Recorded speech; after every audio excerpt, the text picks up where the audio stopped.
말씀은 창세기 22장 15절로 18절까지 말씀입니다.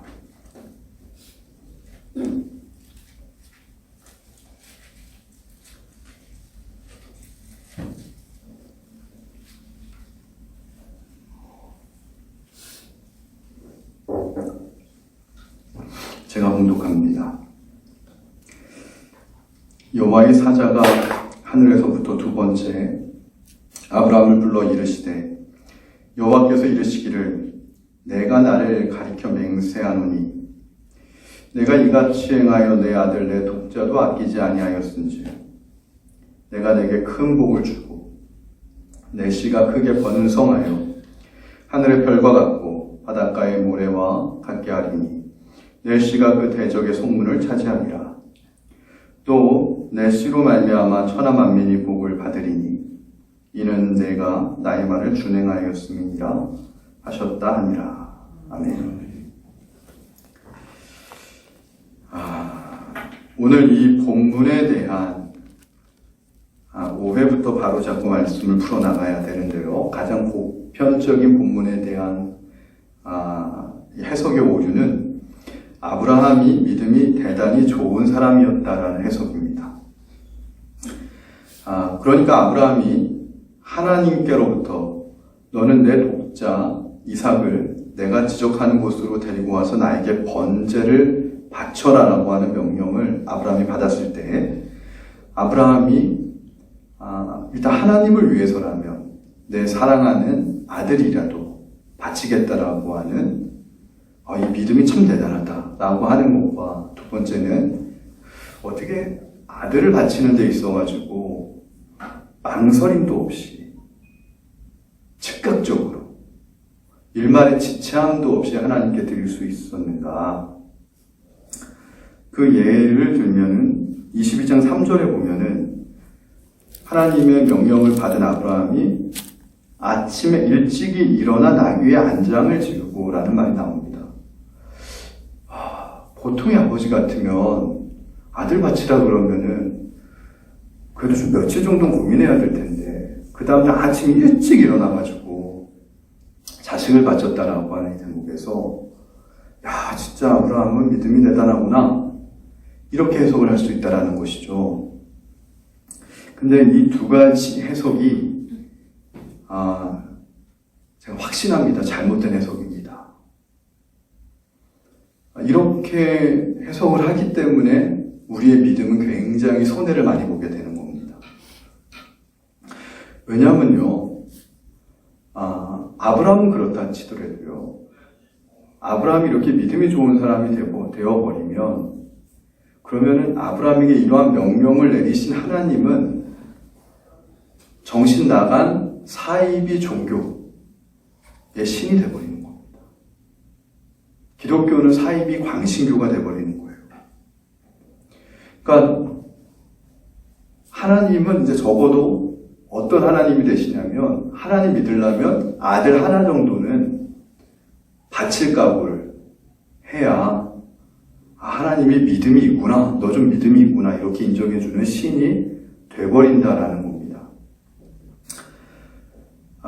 이번 주에 이 본문의 설교를 준비하는데 이번 주에 어떤 사건이 터졌냐면 동대문구에 있는 빛과 진리의 교회에서 사고가 터졌죠. 그것이 평화나무 인터넷 신문에서 이제 기사로 나오게 됐는데 그런 내용입니다. 그 교회의 지도자가 되기 위한 그 훈련이 굉장히 아주 몰상식한 아주 그런 수준이어서 큰 파장을 충격을 가져다 주었는데 그 교회 담임 목사님이 인터뷰를 하는데 이렇게 얘기하더라고요. 오늘날 성도들은 고난이 없다. 그래서 제자가 되려면 환난과 고난을 통과해야 되는데 우리는 성도들이 자청해서 고난이 없는 시대에 스스로 고난에 대한 훈련을 한 것이다라고 이야기를 해요. 그래서 이제 그 성경 본문을 제가 좀 찾아봤어요. 이 교회의 훈련 프로그램의 근거가 되는 성경 본문이 고린도후서 6장인데 4절부터 5절에 이런 말씀이 있습니다. 오직 모든 일에 하나님의 일꾼으로 자천하여 많이 견디는 것과 환난과 궁핍과 고난과 매맞음과 갇힘과 난동과 수고로움과 자지 못함과 먹지 못함 가운데에서도 라는 구절이 있습니다. 그래서 실제로 이 교회는 이 말씀을 문자적으로 훈련을 하는 거예요. 그래서 매맞음이 나오니까 매도 맞고요. 훈련 중에 매맞는 훈련이 있고 갇히는 게 있으니까는 막 독방에 며칠이라도 감금해요. 물도 안 주고 음식도 안 주고 그러다가 또 야밤에 공동묘지 마무리 공동묘지 가서 담력 훈련도 받고 그리고 심지어는 그 환난과 이 능욕까지 견뎌야 되니까 대변까지 먹는 훈련을 시켰죠. 대변도 먹이게끔 하고 훈련하다가 사고가 났는데 응급조치를 취하지 않아서 생명이 위험해지는 지경까지 가기도 했습니다. 저는 이 기사를 보면서 오늘날에도 이런 교회가 버젓이 존재할 수 있구나 하는 충격을 받았습니다. 신천지에 대한 충격이 아물기도 전에 이 교회는 좀 알아보니까 합동측이에요. 장로교회 합동측에. 그리고 이분이 평양노회라고 큰 노회가 있습니다. 거기에 부회장이고요. 내년에는 그 노회장이 예정된 분이에요. 그 사랑의 교회 오정희 목사님의 사랑의 교회랑 같은 교단이에요. 정통 교단이고 청년들이 한 70~80%를 차지하는 젊은 교회고요. 기사를 보니까는 작년에 그 6,300만 원 정도를 불우이웃 돕기 성금으로 구청에다가 그렇게 봉사도 하는 아주 그런 교회예요. 겉으로 볼 때는 너무너무나 멀쩡한 교회인데 이렇게 몰상식적인 일이 벌어지는 겁니다. 왜 그럴까요? 성경을요, 이게 다 지금 성서 해석의 오류에서부터 생겨서 그래요.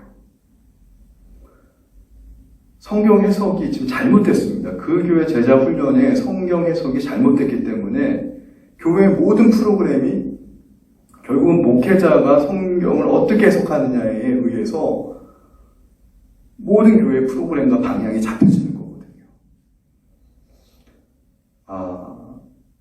마찬가지입니다. 오늘 말씀도 제가 앞서 말씀드린 것처럼 아브라함을 그렇게 믿음 좋은 사람이거나 하나님을 이렇게 아들 하나 정도 바쳐야만 믿음으로 인정할 정도의 그런 신으로 해석을 해버리면 기독교는 사이비 광신교가 되고 맙니다.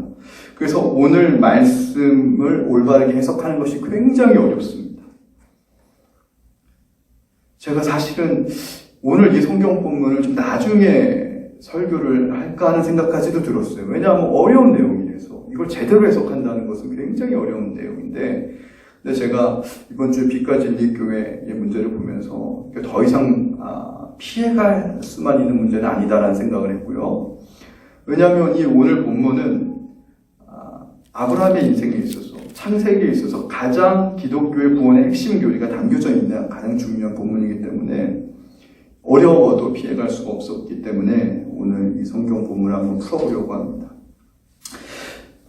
이 본문을 여러분이 잘 이해를 하시면 여러분 신앙생활에 굉장히 큰 도움이 될 것이고 성경을 보는 바른 이 관점과 눈이 아마 생길 겁니다. 놀라운 아마 안목이 생길 거라고 저는 확신하는데요. 오늘 본문을 해석하기 위해선 첫 번째, 어렵지만 제가 좀 쉽고 좀 명료하게 제가 한번 해석을 해볼 수 있도록 해보겠습니다. 이삭이라는 것은 도대체 어떤 존재인가에 대한 이 정리가 되어 있어야 됩니다. 여러분, 오늘 본문 해석하기 위해선 이삭이 어떤 존재인가에 대한 정리가 우리 안에 있어야 돼요. 보통 사람들이 왜 이런 해석의 오류를 겪냐면요. 이삭을 해석을 할 때 우리가 갖고 있는 이 자녀, 일반적인 자녀의 개념으로 이삭을 해석을 해버립니다. 그렇게 되면 아브라함의 아들이고 아브라함의 독자고 아브라함의 소유고 아브라함이 아낀 아들. 이렇게 이제 해석을 해버리게 되면은 아브라함은 이 아들, 하나밖에 없는 피덩이 같은 아들을 바치는 아버지니까 이게 동전의 양면 같아요. 이거는 반패륜적인 아버지일 수도 있고 광신적으로 믿음이 좋은 아버지일 수도 있고 이 두 가지 해석이 다 돼버리는 거예요. 그런데 결코 성경은 그렇지 않죠. 오늘 해석이 그렇지가 않겠죠. 해석이 달라야 됩니다. 왜 다르냐면 이삭이라고 하는 존재가요. 오늘 성경에서 나오는 이삭이라고 하는 존재는 우리가 갖고 있는 자녀와는 다른 개념이에요. 전혀 다른 개념이에요. 결론부터 말씀드리면 여기서 나오는 이삭은요. 전 인류를 구원하는 데 있어서 하나님의 구원 교리를 설명하기 위한 상징적인 의미로서의 존재로 등장하는 게 이삭이에요.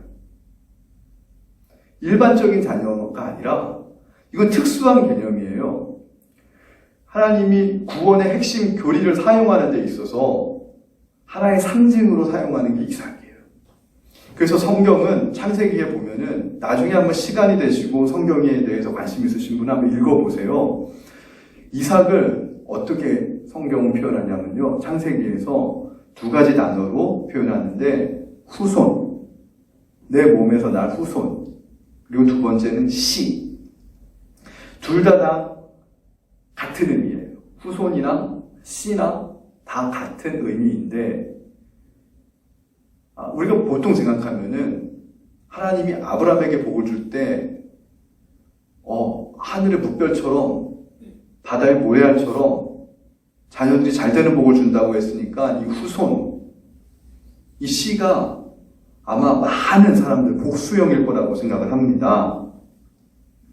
근데 그렇지 않아요. 성경은 단수로 씁니다. 찾아보세요. 다 단수로 돼 있어요. 씨로 된 표현이 창세기 15장부터 등장하는데 3절에 주께서 내게 씨를 주지 아니하셨으니 16장 10절에 여호와의 사자가 또 그에게 이르되 내가 내 씨를 크게 번성하여 그 수가 많아 셀 수 없게 하리라. 22장 오늘 17절에 내가 내게 큰 복을 주고 내 씨가 크게 번성하여. 다 단수용으로 쓰고요. 그 다음에 후손이라고, 내 몸에서 날 후손. 이것도 후손들이라고 하지 않고 후손이라고 하는 단수로 사용합니다. 이 단수로 사용했다라는 것이 궁금해져야 되는데 이 궁금함에 대한 정답이 신약 성경에 등장을 해요. 갈라디아서 3장 16절에 요한복음 3장 16절과 더불어서 갈라디아서 3장 16절도 굉장히 중요한데 여기에 대한 실마리를 제공하고 있는데 이런 거예요. 이 약속들은 아브라함과 그 자손을 가리켜 말씀하신 것인데 여럿을 가리켜 그 자손들이라고 하지 않고 그러니까 복수형을 쓰지 않고 오직 한 사람을 가리켜 내 자손이라 하셨으니 곧 그리스도라. 놀라운 표현이죠. 왜 아브라함에게 있어서 씨 그리고 후손을 복수형으로 쓰지 않고 단수로 썼는가? 여럿을 가리키지 않고 단 한 사람을 가리키니 곧 그 한 사람이 누구라고요? 그리스도다. 갈라디아서 3장 16절에 정확히 기록되어 있습니다. 그러면 정리가 돼요. 이삭은 제가 아까도 얘기했잖아요. 일반적인 개념의 우리 자녀가 아니라 누구를 상징하고 있어요? 누구를 의미하고 있어요? 예수 그리스도를 의미하고 있다라는 거예요. 자, 예수 그리스도는 구원자입니다. 구약에서 하나님의 구원의 핵심을 예수 그리스도를 통한 구원의 핵심 교리를 설명하는 최초의 본문이 창세기 22장이에요. 놀랍지 않습니까? 이거를 전제로 깔고 이제 해석을 하기 시작하면은 앞서 제가 말씀드린 아브라함의 믿음이 좋다던가 하나님이 자식 하나 정도는 받아야지 성이 풀리는 그런 광신교회 그런 사이비신이 아니라는 것이 이제 입증이 되기 시작합니다. 자, 그러면 이제 구조를 한번 보면은 그래요. 창세기 12장에서는 처음에 하나님이 등장하죠. 그래서 하나님이 아브라함을 찾아오시고 아브라함을 불러내시죠. 같은 말입니다. 하나님의 입장에서는 뭐예요? 아브라함을 불러내시는 거예요. 그리고 아브라함의 입장에서는 하나님이 자기에게 찾아오신 거예요. 그래서 하나님이 먼저예요. 그 다음에 복이 아브라함으로 가요. 하나님이 아브라함에게 복을 주겠다니까. 그리고 나서 아브라함을 통해서 많은 열방과 민족으로 복이 갑니다. 1단계, 2단계, 3단계요. 하나님, 아브라함, 많은 민족. 근데 창세기 15장부터 하나님이 전능하신 하나님. 15장은 이제 뭐가 나와요? 아브라함이 애굽을 경험하고 애굽 속에서 바로함보다 하나님이 더 세신 분이구나. 그리고 13장, 14장에서 이런 하나님이 날 지키시니 조카 롯과 결별도 할 수 있고, 그리고 롯이 포로로 끌려갔을 때 애굽 바로왕보다 세신 하나님이 나와 함께 계시니 전쟁에도 참가하는 아주 놀라운 담력을 갖고 있는 아브라함이 되죠. 그렇게 하나님을 놀랍게 경험을 하고 나서 15장에 아브라함에게 나타나서 내가 전능한 하나님인데 너도 내 앞에서 의롭게 완전하게 행하고 내가 너에게 복을 줄 텐데 내 몸에서 날 후손을 통해 복을 줄 것이라고. 후손이라는 개념이 처음 등장하는 게 15장부터입니다. 그래서 15장부터는 하나님 이 복이 아브라함에 흘러가고 아브라함의 복이 후손으로 흘러갔다가 후손을 통해서 천하만민, 많은 민족과 열방으로 가는 4단계로 복이 흘러가는 구조가 15장부터 나오는 거예요. 그것을 증명하는 것 본문이 오늘 창세기 22장에 자 18절이죠. 18절에 보면 또 내 씨로 말미암아라는 단어가 나와요. 말미암아 천하만민이 복을 받으리니. 자, 이 씨가요 만약에 일반적인 개념의 자녀로서의 일반적인 자식으로서의 한 개인으로서의 이삭을 의미한다면 아니 이삭 한 사람이 도대체 뭐길래 이삭 때문에 천하 만민이 어떻게 복을 받을 수 있어요? 이삭이 아무리 믿음의 조상이라도 일개 사람에 불과한데 그렇잖아요? 그러니까는 여기서 정리가 되는 거예요. 이 씨가 이삭이지만 표면적으로는 이삭이지만 이것을 갖고 있는 영적인 의미는 예수 그리스도를 의미하기 때문에 예수 그리스도로 말미암아 천하 만민이 복을 받는 것은 너무나 당연하잖아요. 요한복음에서도 우리가 배웠듯이 예수님이 이 땅에 오셔서 세상 죄를 지셨기 때문에 예수 그리스도를 통해서 죄사함의 길이 열리고 구원받을 수 있는 영생의 길이 열렸기 때문에 이게 이제 이렇게 해석이 딱 맞아 떨어지게 되는 거예요. 근데 이제 또 하나의 질문이 나와요.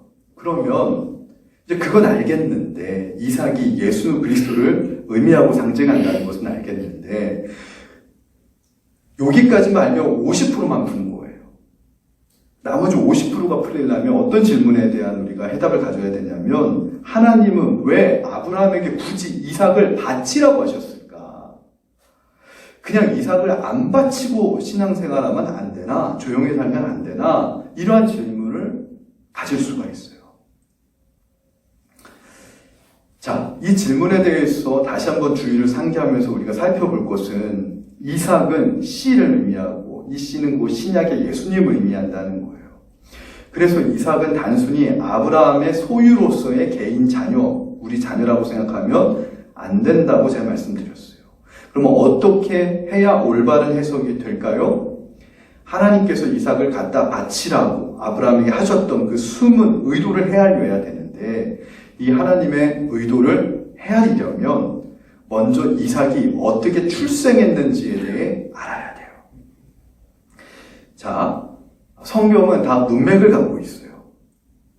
그래서 성경을 문맥을 통해 가지고 해석하지 않으면 문자적으로 해석하면 신천지가 나오고 아까 빛가진리교회 같은 그런 해석이 나와요. 여러분 진단과 수술은 의사에게 받아야 됩니다. 성서에 대한 올바른 해석도요. 하나님한테 기름 부음 받은 종에게 성령의 감동을 받은 그런 전문가 목사에게 해석을 받지 않으면은 오늘날은 아주 혼미한 시대이기 때문에 영적으로 큰일 납니다, 여러분.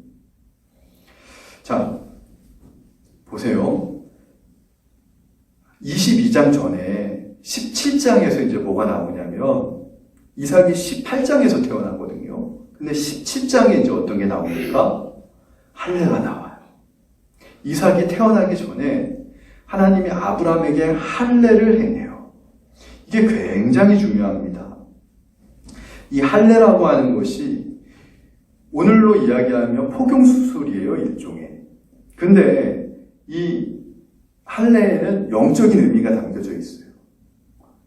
그냥 하나님이 단순히 위생 때문에 시행한 게 아니에요. 그건 의학적인 관점인지 몰라도 신학적으로는 그러지 않아요. 그건 부수적인 효과일 뿐이고, 할례를 행했다라는 것은 영적인 깊은 의미가 있어요.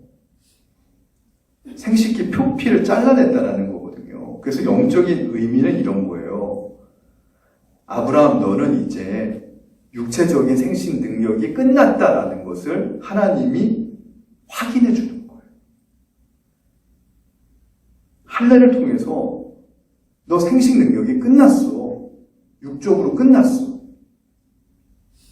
그런데 하나님이 어떤 말씀하시는 거예요? 17장 앞부분에 할례하기 전에 앞부분에도 또 내가 너 후손으로, 너 씨를 통해서, 너에게서 날 씨를 통해서 내가 복을 줄 것이다 라고 얘기를 하고, 아브라함이 이것을 내가 어떻게 합니까? 라고 할 때 할례를 주신 거예요, 증거로. 그러니까 하나님의 방법은 뭐냐면 아브라함의 육체적인 방법이 아니라, 육체적인 생식 능력의 방법이 아니라 할례를 통해서 그건 끝났고, 여기서부터 중요합니다. 하나님의 은혜로, 하나님이 직접 태를 여셔서 약속의 후손을 주시겠다는 겁니다. 할렐루야. 할례는 이중적인 의미가 있어요. 첫 번째 의미는 육체적인 생식 능력이 끝났다라는 것이고, 두 번째는 그렇기 때문에 하나님이 태문을 여셔서 하나님의 은혜로 생명을 주시겠다는 두 번째 의미가, 이중적인 의미가 있는 거예요. 여러분 이해가 되십니까? 자, 그러면 이삭은 어떤 존재예요? 이삭은 아브라함과 사라가 생식 능력이 완전히 말라 비틀어졌고 끝났고, 할례를 통해, 그리고 할례를 통해 하나님이 그렇기 때문에 은혜로 주신 자녀예요. 할렐루야. 은혜로 주신 선물이에요. 그래서 약속의 후손이라는 것은 나 하나님의 은혜로 되어지는 거예요. 자, 그러면 어떻게 되느냐? 제가 하나 질문할게요. 이삭을 아브라함이 낳았습니까? 하나님이 낳았습니까?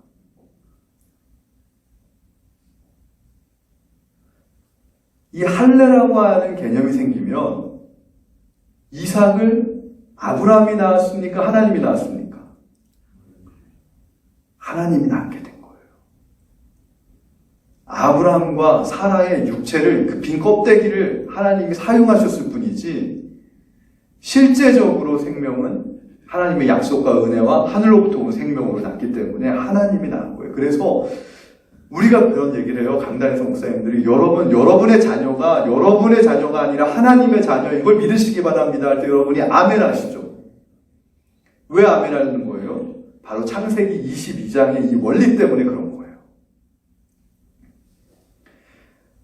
하나님이 우리의 몸을 들였을 뿐이지 사실은 생명은 하나님께로부터 왔다라는 거예요. 그러니까 이삭은 아브라함의 자손이긴 하지만은 실제적으로는 하나님이 낳은 거예요. 하나님의 자녀인 거예요.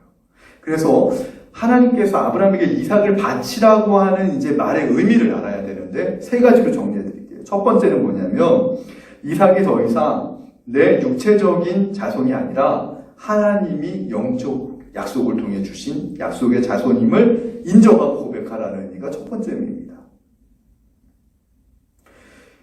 다시 한번 말씀드리면, 할례 받았다라는 것은요, 더 이상 육체적으로 후손을 낳을 수 없는 자가 되었다라는 의미예요, 신학적으로.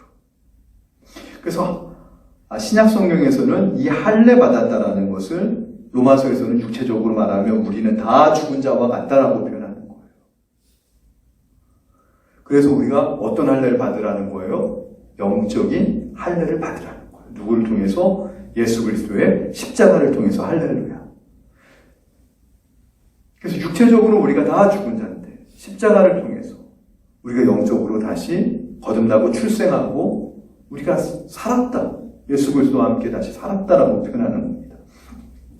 그 다음에 하나님이 아브라함에게 이삭을 바치라고 하는 두 번째 의미는 이삭 역시도 하나님 앞에서는 죽어 마땅한 죄인이라는 사실을 아브라함이 인정하고 동의하라는 겁니다. 누구든지 육체를 따라 난 자는 죽어 마땅한 자예요. 그래서 이삭을 바치라는 겁니다. 여러분, 우리 자녀라고요, 목사 자녀라고 해서 죄인이 아니고 의인일 수가 없습니다. 목사 자녀도 똑같은 죄인이에요. 제 자녀도요, 제 믿음을 그대로 물려받는 게 아니에요.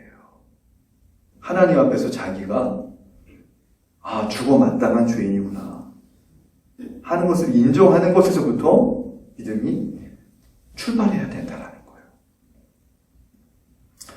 그리고 이제 가장 중요한 것은 세 번째인데, 이삭을 갖다 바치라고 하는 이 세 번째 의미는 무엇이냐면, 자, 첫 번째는 뭐예요? 이삭이 더 이상 육신의 부모의 자녀가 아니라 하나님의 자손이다. 두 번째는 그런 이삭도 죽어 마땅한 죄인이라는 걸 인정해라. 이거 하나님의 은혜가 필요한 존재라는 거죠. 세 번째는 뭐예요? 이 은혜를 인간의 방법이 아닌, 나의 방법이 아닌 하나님의 방법으로 해결해야 된다라는 겁니다. 그래서 아브라함이 이삭을 죽이려고 했을 때 하나님이 허락을 했습니까? 말렸습니까? 네, 오늘 성경의 백미는 하나님이 아브라함을 붙잡은 거예요. 그를 죽이지 말라 하셨습니다. 왜일까요? 당연합니다. 만약 아브라함이 이삭을 정말로 죽였으면요, 아브라함은 자식을 죽인 아버지, 페르나가 되는 거예요. 세상에 자식을 죽인 아버지가 말이 됩니까? 무슨 정신병자도 아니고 무슨 광신도도 아니고. 아브라함은요, 실패한 인생이 되는 거예요. 그리고 하나님도요, 그런 아브라함을 말리지 못한 하나님도 이상한 사이비 종교의 우두머리가 되는 겁니다. 기독교는 만약에 아브라함이 이삭을 죽였으면요, 끝나는 거예요. 그때부터 사이비 종교로 끝나버린 거예요. 오늘날까지 내려올 수가 없습니다. 제가 확신합니다. 근데 참 재밌어요. 하나님은 왜 그러면 아브라함에게 이삭을 갖다 바치라고 했을까? 그리고 죽이려고 하는 순간에 굳이 말렸을까? 왜 이런 드라마틱한 연출을 굳이 하셔야 했을까? 여기에 굉장히 아주 중요한 기독교의 교리가 나오는데요. 이거를 우리에게 보여주시고 알려주시고 깨닫기 위함인데, 자, 죄는 인간이 짓는데 그 죄를 인간이 해결하려고 하면 인간은 영원히 멸망할 수밖에 없다는 거예요. 이게 기독교의 아주 중요한 교리입니다. 그런 거예요. 여러분, 아담이 선악과를 따먹었을 때, 아담과 하와가 선악과를 따먹었을 때 하나님이 에덴 동산에 아담과 하와를 둘 수 없으셨던 이유가 뭔지 아세요? 그 이유 제가 알려드릴게요. 막 급히 쫓아내셨어요. 에덴 동산에서 선악과를 따먹고 죄가 들어옵니다. 아담과 하와가 죄인이 됐는데 동산 중앙에 두 개의 나무가 있었어요. 먹지 말라고 하는. 또 하나의 나무가 뭐죠? 생명나무였어요. 아담과 하와가 죄인인 채로 만약에 생명나무까지 먹었으면 죄인인 채로 영생하게 되는 거예요. 그런 존재가 뭔지 아세요? 사탄입니다. 그게 마귀예요. 그러면 생명나무까지 먹었으면, 생명과까지 먹었으면, 생명나무에 있는 아담과 하와가 선악과를 따먹어서 죄가 들어온 채로 생명과까지 먹었으면 그 다음부터는 다시 회복의 기회가 없는 거예요. 다시 사함받을 수 있는 기회가 없기 때문에 하나님이 급히 황망히 아담과 하와를 보호하기 위해서 에덴 동산에서 내보낸 거예요. 이게 무엇이냐면, 그러면 선악과를 먹은 아담과 하와를 어떻게 하면 이게 해결할 수 있을까요? 예수님을 보내시는 거예요. 그래서 예수님이 십자가에서 인간의 죄, 이 죄가 뭐예요? 선악과에서부터 나왔잖아요. 그러면 예수님이 이 죄를 해결하셨다는 것은 뭐냐면 선악과를 드시고 죽으셨다는 거예요. 예수님. 그래서 선악과를 드신 예수님을 우리가 믿음으로 먹으면은 선악과를 먹은 인간이 다시 사함받고 사는 거예요. 이 개념의 어려움은 설명해 드릴게요. 유황이 굉장히 독성이 강한데 이 유황을 인간이 직접 먹으면 죽습니다. 근데 이 유황을 사료로 먹인 유황오리를 인간이 잡아먹으면 어떻게 돼요? 죽지 않고 아주 유황의 좋은 성분만 인간에게 영양분으로 제공이 되는 이치와 똑같은 거예요. 이해가 되십니까? 그러니까 예를 들면 유황오리가 예수님과 비슷한 거예요. 굳이 그렇게 쉽게 대치법을 쓴다면. 그러니까 하나님의 방법은 뭐냐면 죄는 인간이 짓고 죄의 해결을 하나님이 하신다는 거예요. 할렐루야. 근데 죄는 인간이 짓는데 내가 지었으니까 이 해결도 내가 해야지라고 하는 이 인간적인 방법이 결국 율법적인 방법이고 이것이 사단이 계속 인간에게 계속해서 유혹하는 방법이에요. 하나님의 방법은 무엇이냐면 은혜예요. 자, 율법이라는 게 뭡니까? 하나님에서부터 나온 법이에요. 그래서 하나님 수준의 법이 율법이에요. 율법은 이미 자체가 하나님 수준의 법인데 죄를 지은 인간이 하나님 수준의 법을 지키려고 하다가 로마서에서는 뭐예요? 단 한 가지라도 어기게 되면 율법에 참소를 받아가지고 모든 율법을 어긴 것이 되어가지고 멸망한다는 거예요. 구원받지 못한다는 거예요. 죽는다는 거예요. 그래서 하나님은 인간이 그 능력을 죄를 해결할 수 있는 능력이 없으면 아시고 하나님이 직접 대신 죽으시는 거예요. 예수님이 대신 죽으시는 거예요. 자, 다시 한번 이제 정리합니다. 그동안 아브라함은요, 자신을 죄인 가운데에 있을 때에 하나님이 나타나셔서 어느 날 메소포타미아의 우르에 있을 때부터 자기를 불러주셨고 하란으로 인도하셨고 하란에서 또 세겜, 가나안으로 부르셨고 거기에서 애굽까지 내려가게 하셔서 애굽에서도 자기 아내라고 얘기하지 못하고 누이 동생이라고 속이는 그 비겁한 아브라함을 책망하는 것이 아니라 바로 왕을 보내시면서 아브라함의 그 연약한 믿음을 대장부의 믿음으로 성장시키고 그렇게 인도하신 그 하나님을 경험하면서 아브라함이 하나 깨달은 건 있었어요. 뭔지 아세요? 내 수고와 내 노력으로는 다 실패하는데 하나님이 지켜주시고 하나님이 인도하시면 승리하게 되더라, 형통하게 되더라는 거였어요. 그래서 이제는 내가 하나님의 방법, 하나님의 은혜로 사는 인생인 줄 알았어요, 아브라함. 근데 마지막에 있잖아요. 아브라함이 이삭을 갖다 바치라고 할 때, 갖다 바치는 것까지는 좋았는데, 정말 죽이려고 했어요. 그때 하나님이 너 죽이면 안 돼. 라고 했을 때 아브라함이 정신이 번쩍 든 거예요. 내가 또 실패했구나. 내가 또 실수했구나. 내가 또 내 인간의 방법이 나왔구나. 신앙은 이런 겁니다. 이제는 내가 다시는 넘어지지 않겠지. 라고 할 때가 넘어질 가장 위험한 때예요. 이제는 내가 누가 뭐라 그래도 하나님 안 떠나. 내가 하나님의 방법으로만 이제 준비가 됐어. 라고 할 때가 사실 가장 위험한 때라는 거예요. 신앙은 그래서 노상 어린아이처럼 하나님을 의지하는 거예요. 어린아이처럼. 백발이 성성한 은퇴하신 장로님이 돼도요. 하나님 앞에서 늘 어린아이가 되어가지고 어린아이처럼 어린아이가 엄마의 젖을 물듯 그런 심정으로 하나님의 말씀을 의지하고 하나님의 은혜를 의지해야 된다라는 것입니다.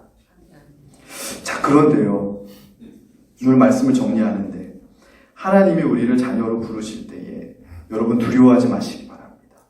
걱정하지 마시기 바랍니다. 왜인 줄 아세요? 아브라함의 인생을 보니까 하나님이 모든 것을 이미 다 아시고 다 예비해 놓으시고 준비해 놓으셨기 때문입니다.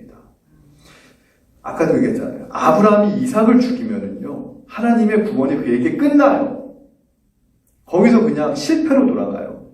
죄는 인간이 짓고 죄의 해결을 하나님이 하셔야 되는데 아브라함이 아들 이삭을 죽여가지고 번제를 드려서 자기가 직접 예수 그리스도의 일을 행하려고 하면은 아브라함이 예수 그리스도를 찬탈하게 되는 거예요. 실패하게 되는 거예요. 하나님 아까 얘기했지만 자식이나 받는 몰래 그 이방 신과같이 돼버리는 것이고, 아브라함은 자식 죽여가지고 하나님께 믿음 인정받는, 이게 무슨 신천지보다도 더 못한 기독교가 이상한 사이비 교단으로 끝나버릴 수 있는데 하나님 그 직전에 막으세요. 아브라함 그러지 마라. 그거는 너 방법으로 왜 또 하려고 했냐. 그거 안 된다는 건 내가 알려줬는데. 이삭이 어떤 자예요? 이삭 자체가 아브라함의 방법이 아니라 하나님의 방법으로 이미 난 자인데, 은혜로 난 자인데, 그러면 방법도 은혜로 가야 되는데 너 또 왜 네 방법 쓰려고 그랬냐? 네가 왜 아들 이삭을 직접 번제로 죽이려고 그랬냐? 그러면서 옆에 어린 양을 딱 준비해놨는데, 어린 양을 준비해놨는데 이 어린 양이 누굽니까? 예수 그리스도를 의미하잖아요. 아브라함은요, 사실 하나님을 위해서 자기 아들 이삭을 죽이고 싶은 마음이 있었을지도 몰라요. 그건 천국 가서 나중에 물어봐야 돼요. 근데 인간이 인간을 죽여서는 해결이 안 돼요, 죄가. 근데 거꾸로이잖아요. 하나님 그 마음 아시고 하나님이 인간을 위해서 대신 자기 아들을 죽이시는 거예요. 할렐루야. 이게 놀라운 역전입니다. 이게 역전의 은혜입니다. 우리는 아무것도 할 수 없어요. 오히려 하나님이 우리를 위해서 대신 당신의 독생자 예수 그리스도를 죽이시는 거예요. 그러면서 우리가 요한복음 강의를 쭉 하는데 요한복음 8장 56절에서 예수님이 유대인들에게 이런 얘기를 하셨어요. 너희 조상 아브라함은 나의 때 볼 것을 즐거워하다가 보고 기뻐하였다. 저는 요한복음 8장 56절의 이 말씀이 정말 오늘 창세기 22장을 본문을 해석하다가 눈앞에 명료한 거울을 보는 것처럼 풀려졌는데 바로 이거였구나. 이삭을 직접 인간의 방법으로 해결하려다가 하나님에 의해서 은혜로 딱 스탑이 되고 하나님이 이삭을 대신할 어린 양을 딱 예배해 놓으셨을 때 여러분 이 원리를 가만히 보세요. 자, 내 아들 이삭을 대신해서 죽을 어린 양을 준비해 놓으신 하나님이라면 이제 아브라함의 장차 믿음의 후손으로 오게 될 천하 만민을 위해서 대신 십자가에서 죽으실 예수 그리스도를 여호와 이레 예비하시고 준비하신다는 게 불가능하지 않다라는 사실을 아브라함이 그때 깨달은 거예요. 그러면서 아브라함이 영안이 열리면서 하나님이 준비하신 이 어린 양이 뭐예요? 여호와 이레. 이 여호와 이레가 우리는 하나님이 내 재물을 준비하시나? 내 직장을 미리 예비하시나? 그게 아니고요. 그 정도 수준이 아니고 앞으로 올 구원자를 예비하신다는 거예요. 할렐루야. 우리의 죄를 해결하신다는 거예요. 할렐루야. 죄를 해결할 그리스도 구원자를 예비하신다는 거예요. 그게 아브라함의 영안이 열려서 보여지게 된 거예요. 그거를 보고 예수님은 있잖아요. 하늘에서 그거를 보시고 예수님이 요한복음 8장 56절에서 자기가 아브라함의 막 후손이라고 장손이라고 예수님을만 멸시하는 그런 바리새인들에게 어떻게 얘기하시냐면, 야, 너희가 몰라서 그래. 너희 조상 아브라함이 나의 때 볼 것을 즐거워하다가 정말 보고 기뻐했어. 아브라함 미리 봤다라는 거예요. 그걸 땡겨 믿는 믿음이라고 합니다. 아브라함 미리 봤다라는 거예요. 이제 이삭을 바치려고 하다가 여호와 이레 하나님을 통해서 예수 그리스도의 때를 보게 된 아브라함의 사연을 여러분 아시겠죠? 놀라운 성경에 놀라운 이게 깊이가 담겨있는 이게 지금 본문입니다. 이러한 창세기 22장의 아브라함의 신앙의 고백, 오늘 저와 여러분의 고백이 되어서 주 예수 그리스도만이 우리의 구원 주시오, 우리의 흔들리지 아니하는 기쁨이라 고백하는 저와 여러분 되시기를 주님의 이름으로 축원을 드립니다.